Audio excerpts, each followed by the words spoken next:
নমস্কাৰ বন্ধু, আপোনালোকে চাই আছে মোৰ ইউটিউব চেনেল অভিজ্ঞানৰ জ্ঞান।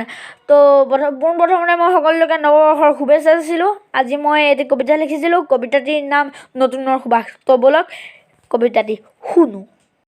সমগ্ৰ বিশ্বক ক'লা আন্ধাৰে ঢাকিলে, নিৰাশাৰ ধুমুহাই মানুহক নাশিলে। ধীৰে ধীৰে পাৰ হ'ল সময়, যেন লাগিল ঢিতমিতীয়া আন্ধাৰলৈ গৈ আছোঁ মই কৈ আছোঁ 2020 চনৰ বিষয়ে।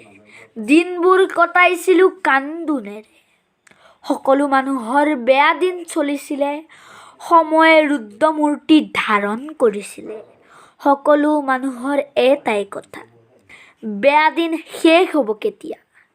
তাৰ পাছত 2021 চনৰ আগমনে মানুহৰ মনত এটি আশা ৰেঙনি আনি দিলে। নতুনৰ সুবাসেৰে আমোল মোলাই উঠিলে, নতুনৰ সুবাসেৰে আমোল মোলাই উঠিলে। নমস্কাৰ।